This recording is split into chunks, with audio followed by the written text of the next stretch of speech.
Bem, queridos, por favor, abra a sua Bíblia, no livro de Romanos. Nós estamos estudando este livro, versículo 18, Romanos 1, versículo 18 até o 32. Vou pedir para você manter a sua Bíblia aberta e nós vamos trabalhando aqui em alguns desses textos. Para mim, esse é um dos textos mais difíceis, não por causa da compreensão do texto, mas porque o que ele diz e o que ele nos confronta. Então, a dificuldade do texto não está em interpretá-lo. A dificuldade do texto está em aceitá-lo e vivê-lo. Porque ele fala de algo que nós estamos vivendo hoje, as mesmas dificuldades que Paulo enfrentava escrevendo a carta aos Romanos e que a humanidade enfrentou. O pecado. O pecado na sua universalidade. O pecado na sua plenitude. O pecado é o grande vilão da história da humanidade. Todas as desgraças que nós podemos atrelar à humanidade estão atreladas ao pecado. Seja ele de conjuntura, estrutural, individual, tem a ver com o pecado. Por isso esse texto ele é pesado, ele é difícil, ele é indigesto, ele, por causa das diversas linhas e pensamentos do homem, ele se torna até intransigente. Mas é a Bíblia Sagrada. Nós vamos ler e vamos falar sobre ela. O texto vai dizer: portanto, a ira de Deus é revelada dos céus contra toda a impiedade e injustiça dos homens que suprimem a verdade pela injustiça. Pois o que de Deus se pode conhecer é manifesto entre eles, porque Deus se lhes revelou, lhes manifestou. Pois desde a criação do mundo, os atributos invisíveis de Deus, seu eterno poder, sua natureza divina, têm sido vistos claramente, sendo compreendidos por meio das coisas criadas. De forma que tais homens são indesculpáveis. Porque tendo conhecido a Deus, não o glorificaram como Deus, nem lhe deram graças, mas os seus pensamentos tornaram-se fúteis, o coração insensato deles obscureceu-se, dizendo-se sábios, tornaram-se loucos. E trocaram a glória de Deus imortal por imagens feitas segundo a semelhança do homem mortal, bem como de pássaros, quadrúpedes e répteis. Por isso Deus os entregou à impureza sexual, segundo os desejos pecaminosos do seu coração, para a degradação do seu corpo entre si. Trocaram a verdade de Deus pela mentira, e adoraram e serviram as coisas e seres criados em lugar do Criador, que é bendito para sempre. Amém. Por causa disso, Deus os entregou a paixões vergonhosas. Até as suas mulheres trocaram suas relações sexuais naturais por outras, contrárias à natureza.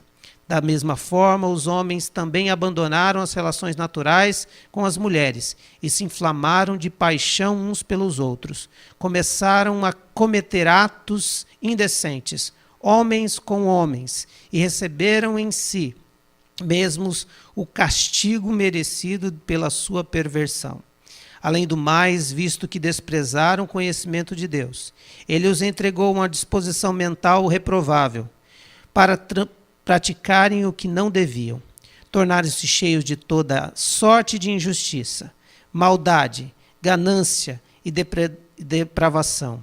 Estavam cheios de inveja, homicídio, rivalidades, engano, malícia.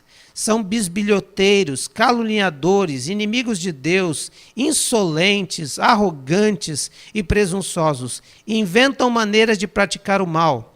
Desobedecem a seus pais, são insensatos, desleais, sem amor pela família, implacáveis, embora conheçam o justo decreto de Deus, de que as pessoas que praticam tais coisas merecem a morte, não somente continuam a praticá-las, mas também aprovam aqueles que as praticam. Queridos, o texto vai dizer que Paulo está preocupado em pregar o evangelho ao pessoal da Espanha, e então chega até essa carta a Roma, porque ele queria ficar em Roma e fazer de Roma uma base.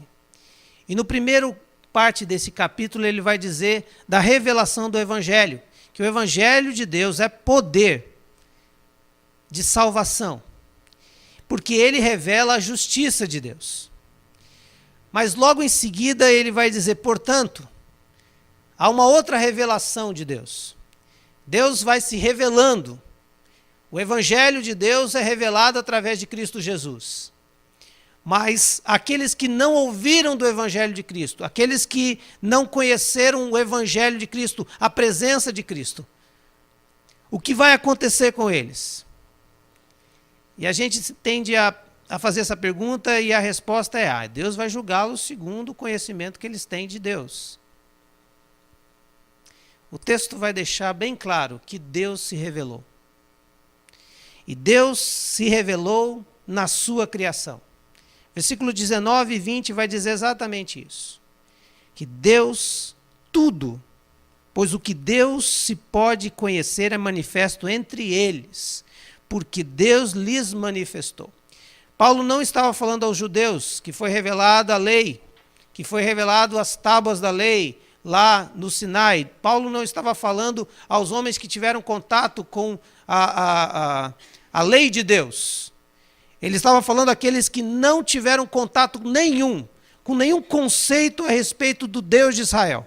Ele estava dizendo para esses que Deus se revelou, e revelou de maneira especial, que desde a criação do mundo os atributos invisíveis de Deus, seu eterno poder e sua natureza divina têm sido vistos claramente, sendo compreendidos por meio das coisas criadas, de forma que tais homens são indesculpáveis. Deus se revela através da sua criação. E na teologia chama-se de revelação natural ou geral. Quando o homem consegue enxergar algo a mais do que simplesmente algo belo ou bonito, mas ele vê algo na criação que o espanta e que o enche de temor e de entusiasmo, porque algo maior fez este algo criado. O discurso de Listra, onde Paulo fala sobre isso, ele diz lá no versículo 16 e 17 de Atos 14, no passado, ele permitiu que todas as nações seguissem os seus próprios caminhos. Contudo, não ficou sem testemunho.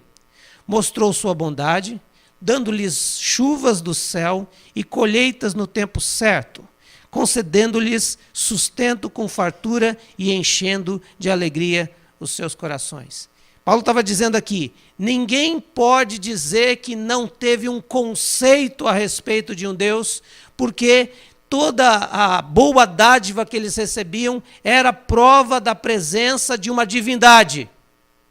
E se você estuda a história da humanidade, você vai perceber que todas as nações, ou todas as etnias, todos os povos, todos os segmentos, qualquer pequeno povoado, havia uma religiosidade, um conceito a respeito de um Deus, de uma divindade. E aqui ele está dizendo exatamente isso. Deus se revelava através das coisas boas que davam a vocês.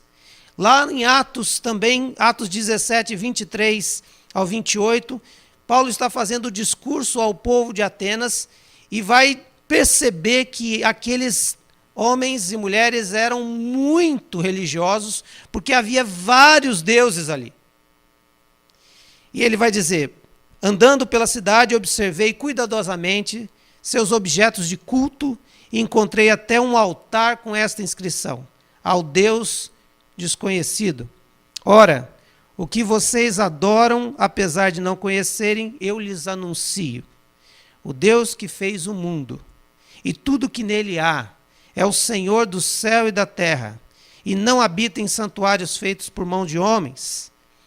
Ele não é servido por mãos de homens como se necessitasse de algo, porque ele mesmo dá a todos a vida, o fôlego e as demais coisas. De um só fez ele todos os povos, para que povoassem toda a terra, tendo determinado os tempos anteriormente estabelecidos e os lugares exatos em que deveriam habitar. Deus fez isto para que os homens o buscassem e, talvez tateando, pudessem encontrá-lo, embora não esteja longe de cada um de nós, pois nele vivemos, nos movemos e existimos, como disseram alguns dos poetas de vocês, também somos descendência dele.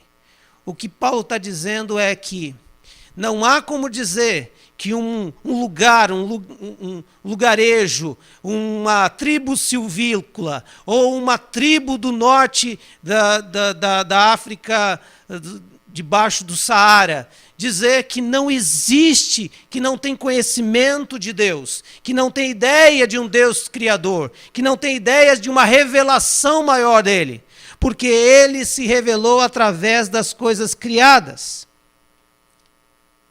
E exatamente essa indesculpabilidade que Paulo está dizendo aqui, que todos os homens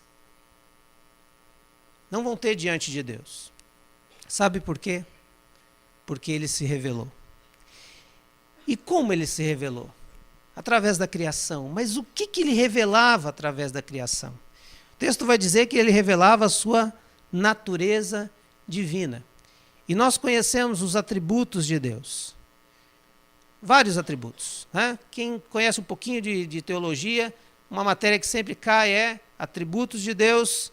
Os atributos de Deus são a sua soberania, a sua misericórdia, que ele é onisciente, ele é onipotente, ele está em todo lugar, ele tem todo o poder e ele sabe de todas as coisas. Mas é interessante que esses atributos que se revelam na natureza, o primeiro deles é o eterno poder dele. E jamais o homem pode olhar para o macrocosmos, para o cosmo, e não se manifestar nele um sentimento de que há um poder maior que gerou todas essas coisas. Bilhões de estrelas. O universo, nós não podemos calcular o tamanho dele. Nós somos um pequeno planeta, de um pequeno sistema, de uma pequena galáxia, diante do universo todo. Existem milhares de galáxias. E dentro desse contexto todo, Deus cria tudo isso com o seu poder. É majestoso, é grandioso. E quando os homens olham tudo isso, veem o seu tamanho, o que Paulo está querendo dizer é impossível que eles não cheguem a uma conclusão.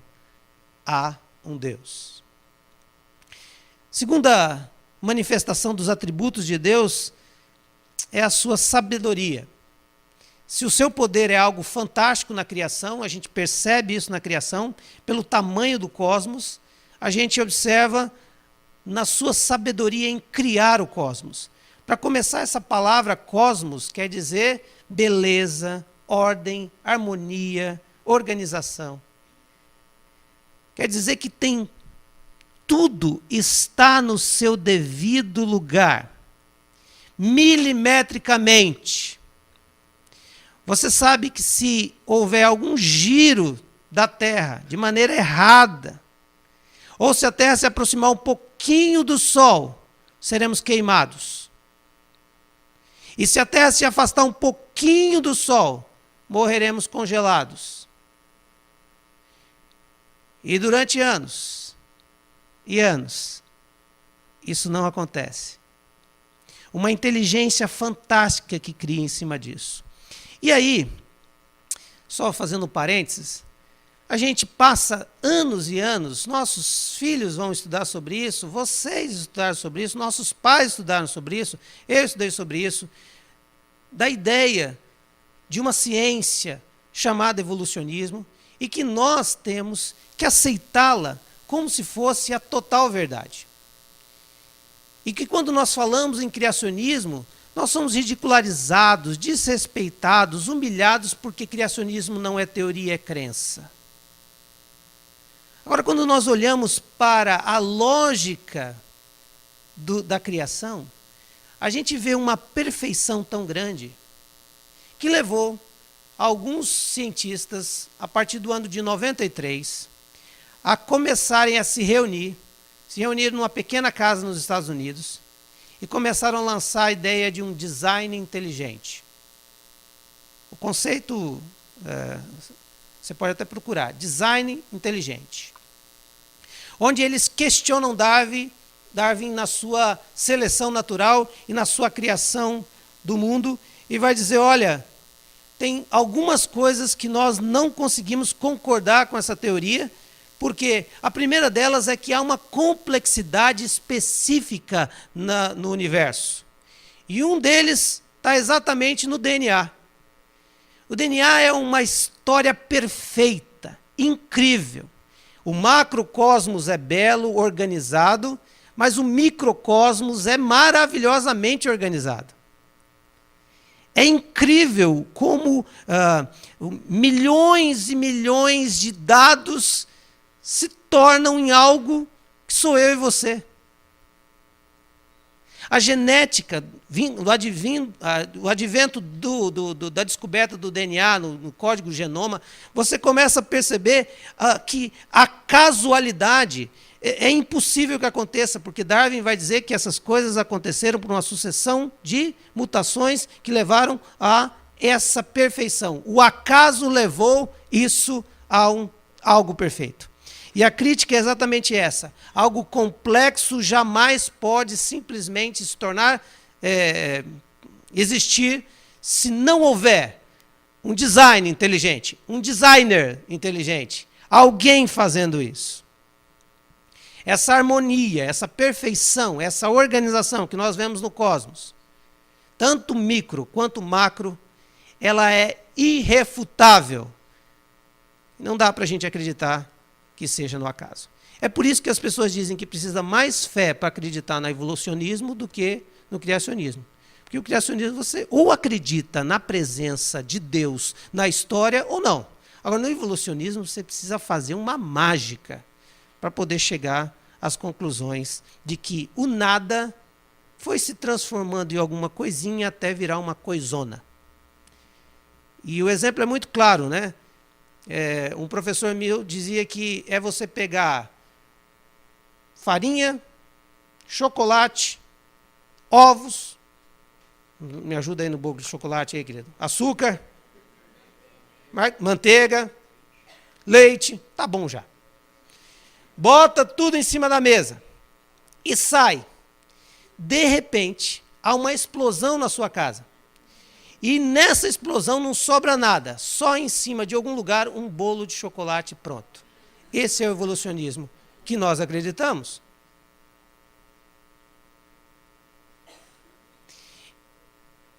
Então, quando nós olhamos para esse design inteligente, gostei dessa expressão, a gente vê que Deus criou com sua sabedoria esse cosmos todo, com beleza, com organização. E por último, a criação vai revelar o seu amor, a natureza divina de Deus, porque Deus no seu poder e na sua sabedoria criou todo o cosmos para quê? Gente, até hoje ninguém consegue dizer claramente se existe vida inteligente em nenhum outro lugar neste universo. E Deus criou tudo isso num planetinha chamado Terra, com um negocinho chamado homem, ser humano,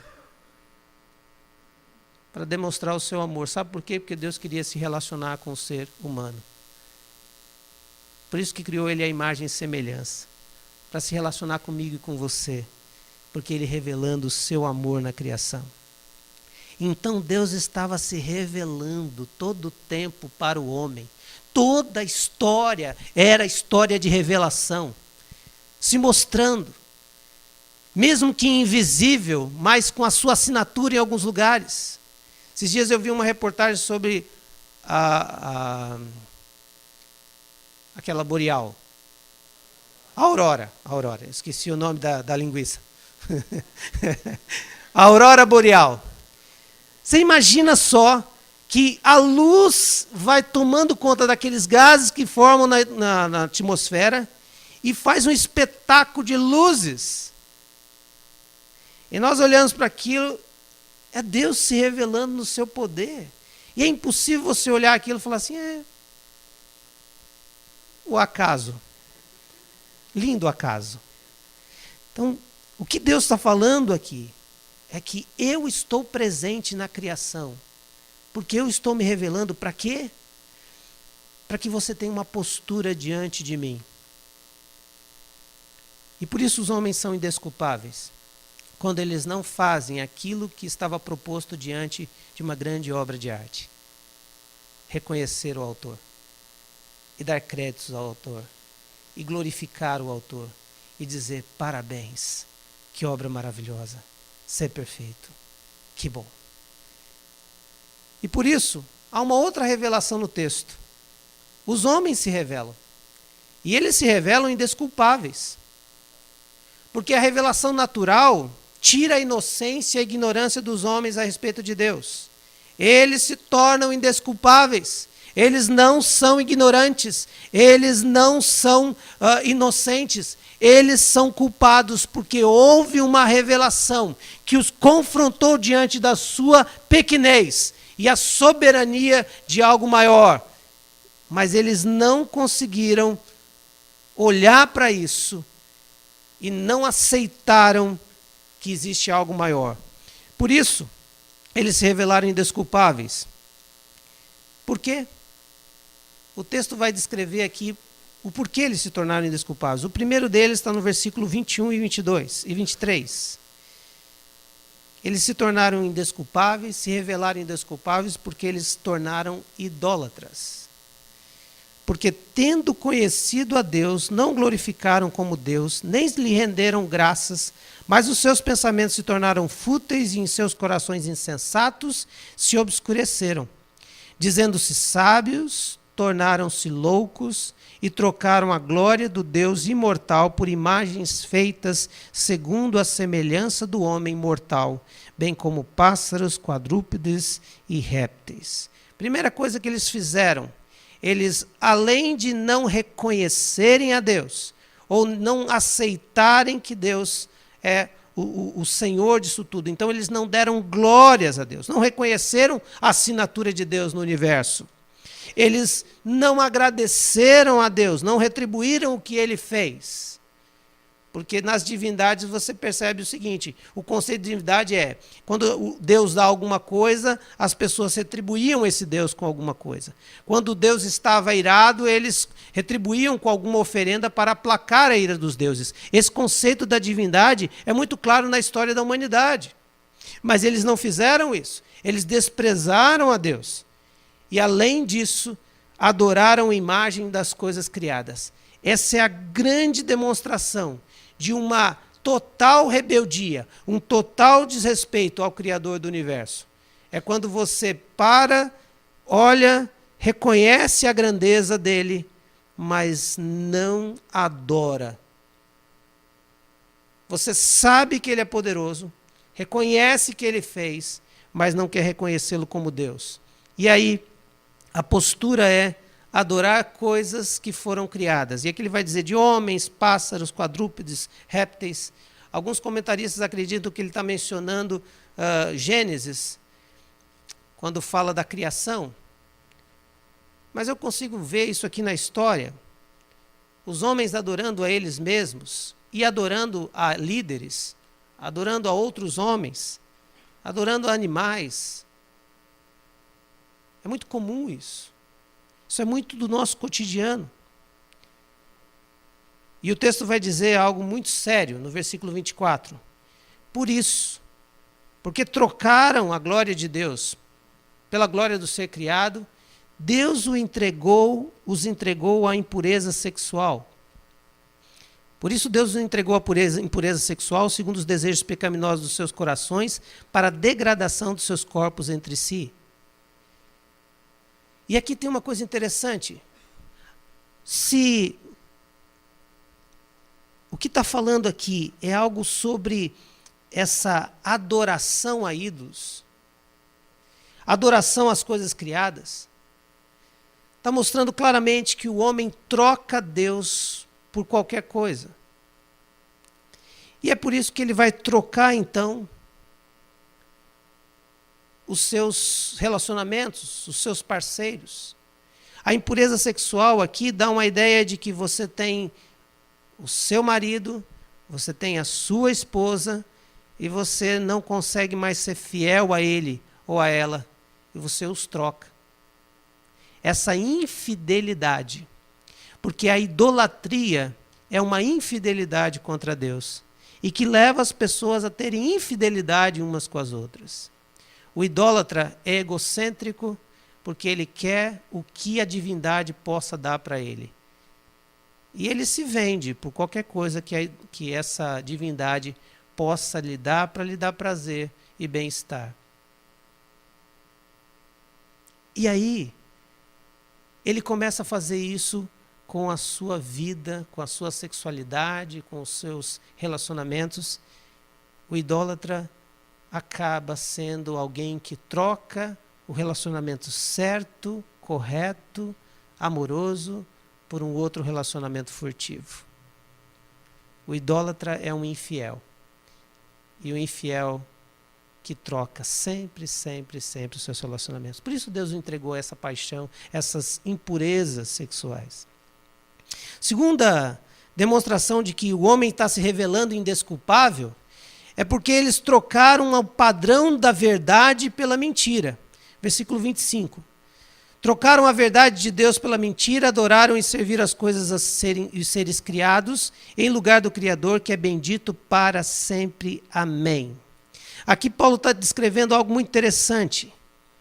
Assim como Deus quer um relacionamento de fidelidade, ele também quer um relacionamento que seja segundo os padrões que ele estipulou. E Deus criou padrões. Você pode ver isso em todo lugar. Existe uma lei da gravidade.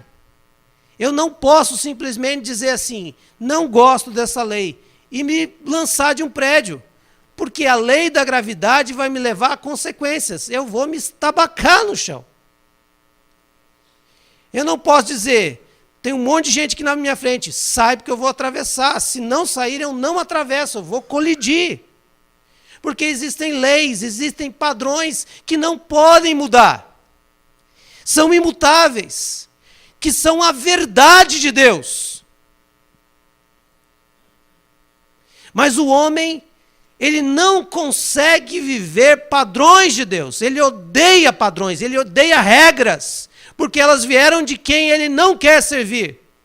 Mesmo que ele veja a glória dele, mesmo que ele perceba isso na sua natureza, é natureza de Deus. Isso, então eu quero viver outra natureza. Por isso que essa ideia de trocar a verdade pela mentira. E aí ele vai dizer que estes homens e mulheres foram entregues por Deus às paixões vergonhosas. Então, se a impureza sexual é a troca do cônjuge por outra pessoa, mas ficando numa ideia de gênero, onde o homem tem um relacionamento com outras mulheres e a mulher tem outro relacionamento com outros homens, mesmo que esses relacionamentos sejam com uma amante, com uma mulher, um homem, mas aqui está dizendo que houve uma troca daquilo que era a natureza de Deus, de o homem ter relacionamento com mulher e mulher ter relacionamento com homem. Por quê? Porque mostra um grau mais elevado ainda de uma rebeldia contra aquilo que é a verdade de Deus. Deus criou homem e mulher. Essa é a verdade de Deus. Deus criou leis. Essa é a verdade de Deus. Deus criou algo para que o universo continuasse sendo cosmos, belo, organizado. Essa é a lei, é a verdade de Deus. E aqui eu faço uma pausa. Não tem como pregar esse texto com um sentimento de raiva no olhar, com o sentimento de que essas pessoas são más. Não. Pregar esse texto deve ser pregar com lágrima nos olhos,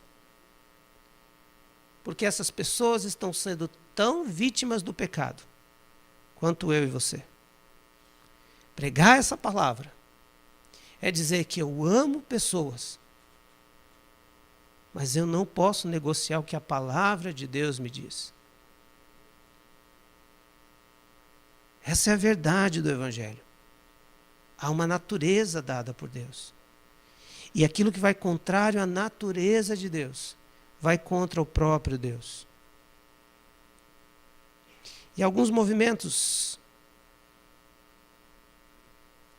a favor da homossexualidade e aceitada pela Bíblia, porque alguns movimentos estão se engajando na teologia para poder aprender a teologia, para poder ter respostas teológicas contra a igreja que prega sobre isso, e até uma mudança, talvez, nos textos bíblicos. Eles argumentam que esse texto está dizendo na natureza, uma mudança, uma contrária à natureza, mas é contrária à natureza daquele que era hétero e se transformou em homossexual. Então, por exemplo, a condenação de Paulo, que Deus está dizendo, é se você é hétero e tem relações homossexuais. Então você está contrário à natureza. Mas, segundo ele, se você nasceu homossexual, você não está contrário à sua natureza. Agora, o texto não está dizendo que vai ser contrário à minha natureza. O texto está dizendo que é contrário à natureza de Deus. Então eu faço parênteses dizendo o amor às pessoas. E quando eu digo as pessoas, quer dizer tanto os que têm as questões da homossexualidade, as questões da impureza sexual, tanto os outros nomes que são descritos aqui, de uma lista de 21 pecados aqui, de posturas de pecado, é sempre de amor à pessoa. Sempre. Sempre. Sempre. Sempre. Agora, nós não podemos mudar aquilo que a Bíblia diz. Eles viram a glória de Deus, revelado através da natureza. Aliás, revelado até da natureza do próprio relacionamento do homem com a sua mulher. A beleza do relacionamento heterossexual. Mas não conseguiram acreditar que isso é verdade de Deus. E não quiseram viver essa verdade de Deus. Por isso, Deus entregou essa paixão uns pelos outros. E a Bíblia vai chamar isso, então, de perversão. E por último, por que os homens são indesculpáveis? Porque desprezaram o conhecimento de Deus.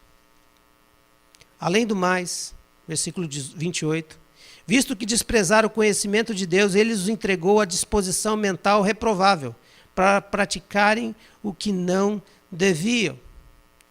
Então Paulo está dando mais um passo e dizendo que a depravação, a degradação do homem pode ser um passo além.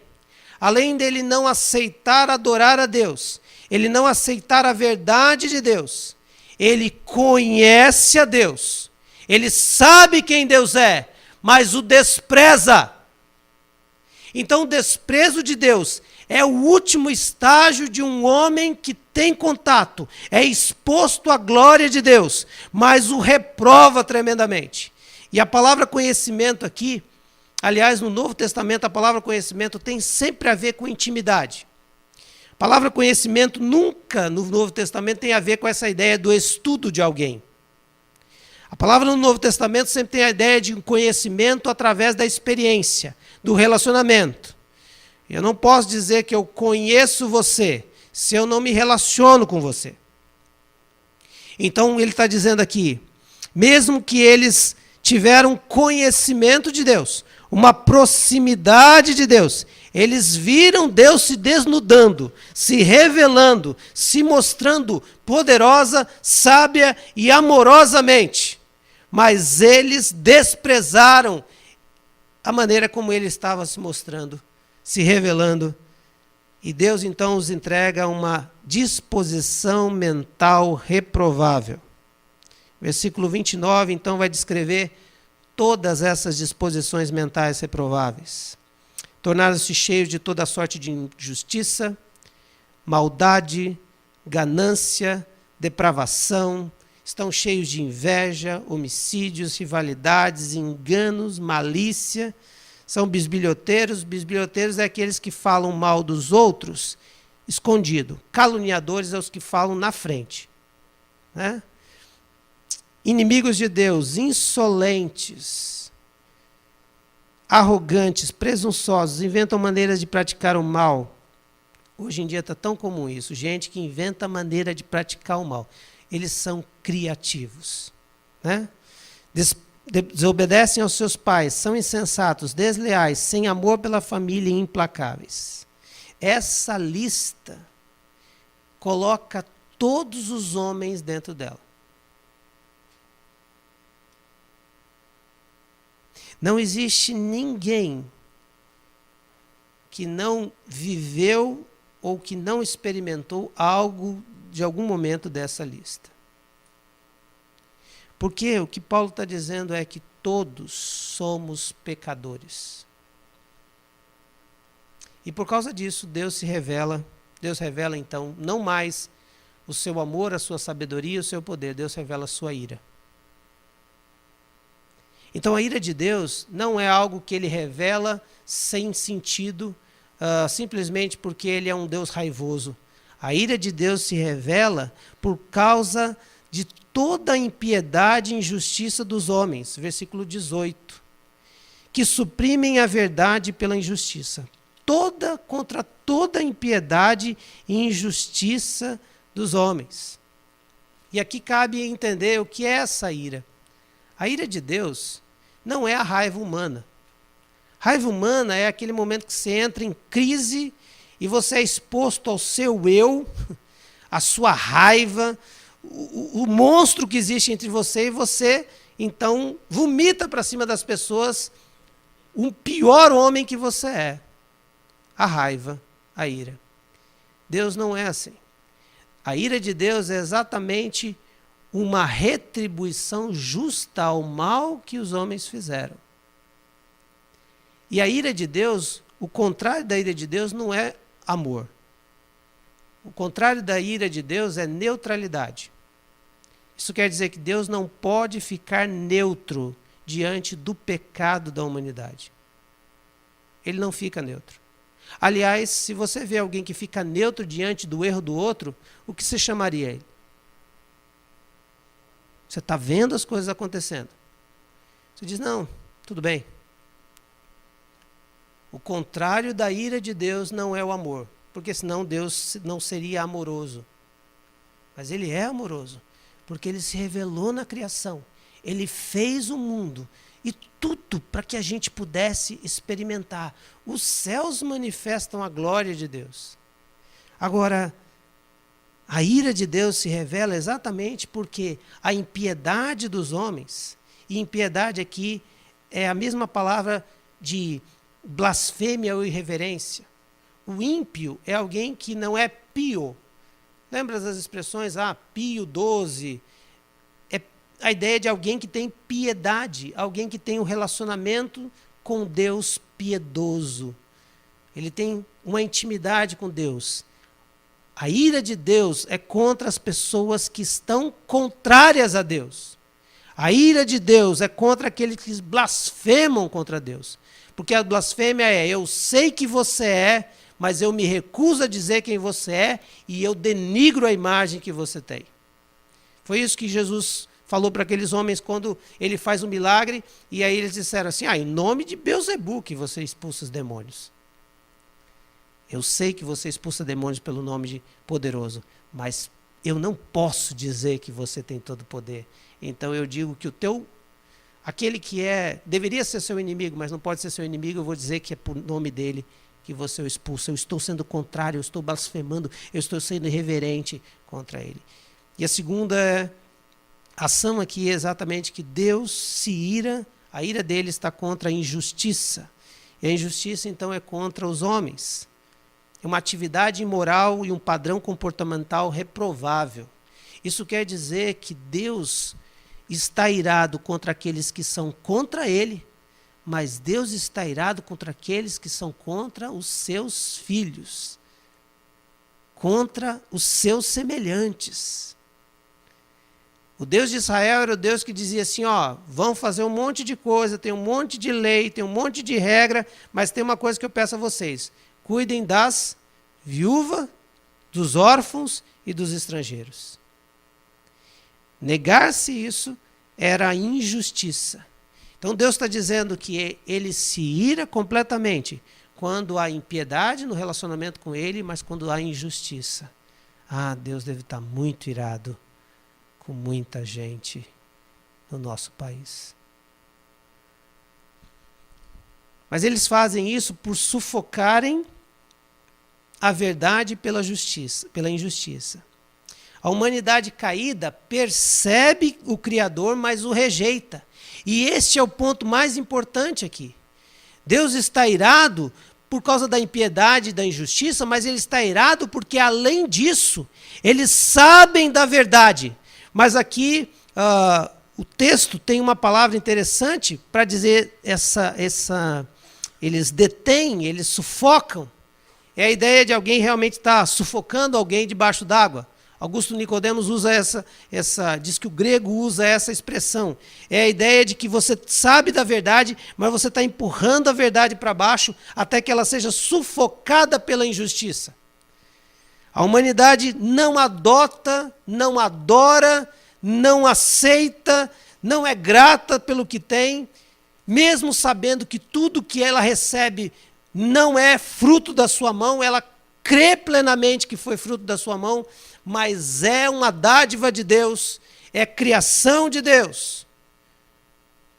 O ateu que respira todo o tempo não é porque ele tem uma boa capacidade pulmonar, é porque Deus lhe deu ar. A criação revela a glória de Deus, mas eles não aceitam. Ninguém pode então alegar nem inocência, nem alegar ignorância, todos são indesculpáveis. Deus se revela. E essa revelação dele é exatamente para dizer, não se pode dizer que vocês não poderiam chegar a uma conclusão. Mas a revelação geral só serve para condenação mesmo. Por isso, diante de Deus, ninguém pode chegar e dizer assim, eu sou inocente porque eu não sabia da salvação. Porque quando chegar diante de Deus, ele vai dizer, você não é inocente porque você sabia da minha glória. Você não é inocente porque eu me revelei a você. Você não é inocente porque você me rejeitou. Lembra do texto bíblico quando fala assim, do julgamento das nações em Mateus 24? Quando diz assim, quando é que nós te desprezamos e tal? Porque o homem sem Deus, ele não admite seus erros. Ele vai fazer isso diante de Deus. Uma das demonstrações mais claras que você tem o Evangelho de Cristo é quando você erra, você reconhece e pede perdão. Essa é a demonstração mais clara, porque admitir erro não é da natureza divina. Admitir erro é da natureza divina. Não admitir é da natureza humana. E por isso a ira de Deus é a justa retribuição à rejeição do homem. A ira de Deus se revela ao entregar aos homens a sua própria vontade, instintos e desejos. A ira é justa, é uma justa retribuição. Por isso a expressão tão pesada aqui nesse texto. 3 vezes ele vai dizer, Deus os entregou. Deus os entregou. Deus os entregou. Deus os entregou, então, a uma atitude de uma imoralidade sexual, porque eles trocaram Deus por imagens. Deus os entregou às paixões vergonhosas porque eles não admitiram o padrão que Deus tinha estabelecido. Deus os entregou uma disposição mental reprovável porque eles não quiseram conhecer Deus através dos seus relacionamentos. A conclusão é a mais dura possível. Diante de Deus não existirá bonzinhos. Diante de Deus não vai existir um conjunto de regras que você fez que te levaram para o céu. Diante de Jesus, diante de Deus, tem só uma coisa que nos leva ao céu: a fé depositada em Cristo Jesus. Nós vamos ver no capítulo 4 como é que acontecia essa fé antes da existência física de Jesus na terra. Mas por hoje eu quero só dizer a você que não adianta nada você olhar para a sua vida e dizer assim que você é uma boa pessoa. Porque quando você diz que você é uma boa pessoa e espera que isso levará para o céu, você não entendeu a revelação de Deus. Quando você olha para todo esse universo e você não se sente pequeno, é porque você ainda não viu a revelação dele. Quando você olha essas ações de Deus na humanidade, o amor dele em todos os detalhes, e você ainda continua achando que você pode fazer alguma coisa, você ainda não entendeu a revelação de Deus. Mas nós, como cristãos, temos que ter duas posturas a respeito dessa passagem bíblica. A primeira é que se os homens são indesculpáveis perante Deus, por causa dessa revelação natural, então eles precisam receber uma revelação especial. E sabe qual é a revelação especial? Jesus Cristo. Eles precisam ter contato com essa revelação que é Cristo na minha vida e na sua vida. Porque se eles são indesculpáveis, nós temos a missão de revelar Cristo. E a gente deve usar toda a força para ir para todo mundo, para pregar esse evangelho, para que se a revelação natural levaria para o inferno, a revelação especial leva para o céu. E é por isso que o cristão deve ser engajado no seu evangelismo pessoal. É por isso que o cristão deve orar pela sua família não crente. É por isso que o cristão deve orar pelos seus não convertidos. O cristão deve então dizer: Senhor, se revela aos meus amigos de trabalho. Senhor, revela às pessoas que eu conheço. Mostra-te irresistível a eles. É isso que nos leva então a olhar e dizer assim: se o Senhor se revelando na sua criação, talvez eles não entenderam, então Senhor, me ajuda a revelar o Cristo ressuscitado, que é a esperança. Senhor, me faz ser esse que revela Jesus. Esse é o primeiro despertamento que essa passagem deve me trazer e deve te trazer. Então, se você não tem um interesse em revelar a Cristo, é porque você ainda não entendeu que Deus se revelou a você de maneira fantástica, te salvando através de Cristo. E você deve fazer isso aos outros. E a segunda coisa é que isso deve impactar a minha vida de adoração. Isso deve mudar a minha postura com relação a Deus. Isso deve mudar a minha postura com relação à minha vida devocional. Talvez eu esteja falando uma coisa que você não sabe nem o que quer dizer. Então eu vou explicar o conceito para você. Vida devocional é o teu contato diário com o teu Deus.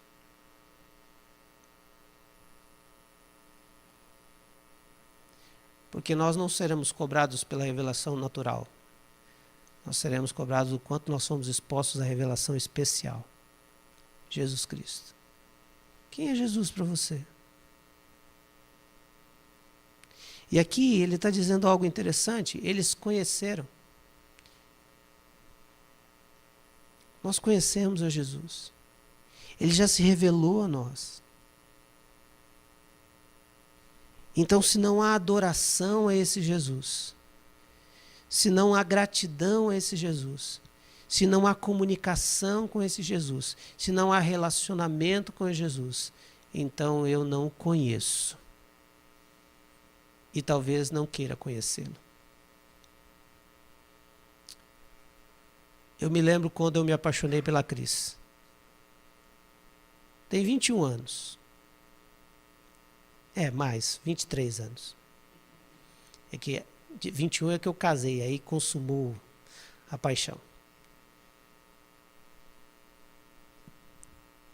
Eu não conseguia parar de pensar nela.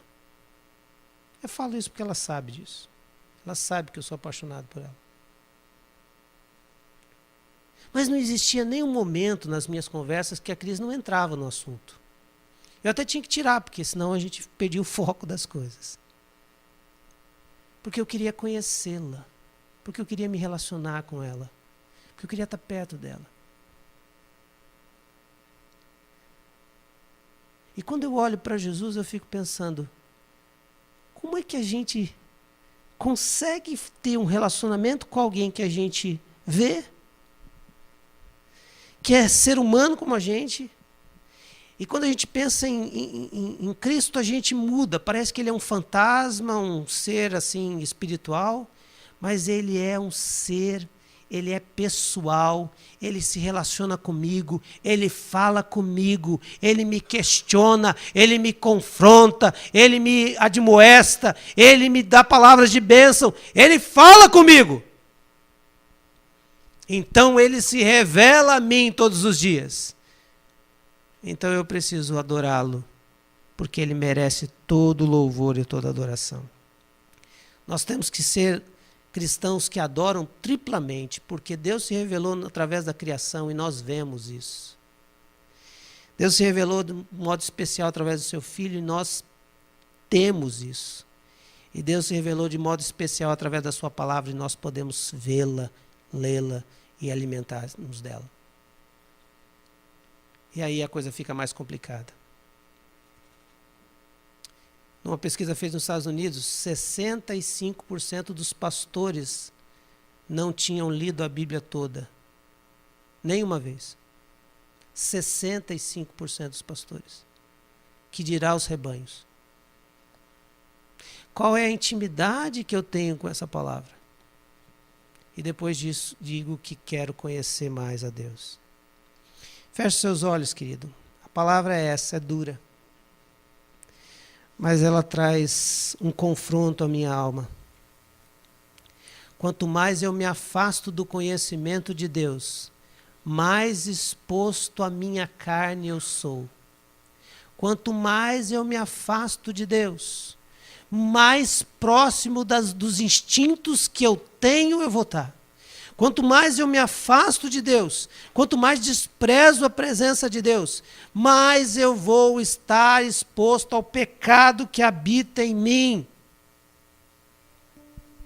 Mas ele se revela. Ele se revela amorosamente todos os dias, de maneira muito especial. Na sexta-feira eu estava falando com os adolescentes. Você precisa ter uma conexão com Deus. De tal maneira que você veja Ele atuando onde você estiver. Quando você estiver assistindo a TV, Deus pode se revelar de uma forma maravilhosa. E eu até comentei com eles que essa semana estava assistindo o Jornal do Almoço e vi ali Sandro, Geli, Tayane, uma reportagem sobre eles. Que eles tiveram a Tayane com 16 anos, assumiram a Tayane, adotaram a Tayane, que nós amamos tanto. Eu falei para os adolescentes, ali eu vi um milagre. Ali eu vi Deus agindo e conectando pessoas e fazendo as suas conexões. Ele se revelou ali na TV para mim. Um Deus amoroso. Que faz o órfão andar em companhia. Deus resgata a gente. Deus que cuida de nós. Que se revela amorosamente. E Ele se revela para que você o adore. Você pode render adoração ao Senhor pela sua vida? por tudo que Deus tem dado. Eu quero orar com você. Você tem proclamado com alegria o que você tem recebido como revelação de Deus? Eu quero orar com você. Os seus pecados têm te cegado e te afastado do relacionamento com Deus? Eu quero orar com você. Deus se revela. Deus se revela. A criação não é uma extensão de Deus, como o panteísmo diz. A criação é uma revelação de Deus. Deus se revela. Amado Deus, nessa noite nós queremos te agradecer. Nós queremos te adorar na beleza da tua santidade, porque tu és digno de todo louvor. E nessa hora, Pai, nós queremos pedir perdão, porque não temos te percebido no dia a dia da nossa história, porque não conseguimos olhar e ver o Senhor agindo no meio do caos que às vezes a nossa história está. Senhor, nós não conseguimos ouvir o Senhor porque estamos com os ouvidos tão cheios de outras coisas, de outros pensamentos, de outras vozes que não a do Senhor. Estamos tão distantes que não conseguimos mais te perceber e o Senhor começa a cair no esquecimento na nossa alma. Senhor, nessa noite, nós não pedimos que o Senhor se revele, porque o Senhor já tem se revelado. Pai, tira a dureza do nosso coração, tira a frieza da nossa alma, tira, ó Deus, a cultura do nosso evangelho, tira as esquisitices do nosso pensamento. Pai, que haja, ó Deus, adoração verdadeira, que haja gratidão nos nossos lábios, que haja hinos de louvor ao Senhor, que haja um prazer em te conhecer através da tua palavra, que haja intimidade no nosso relacionamento contigo. Mas, Senhor, desperta-nos a revelar Jesus Cristo àqueles que ainda não o conhecem e fazê-lo conhecido, não só aqui, mas em todo lugar. É isso que oramos, no nome santo de Jesus. Amém.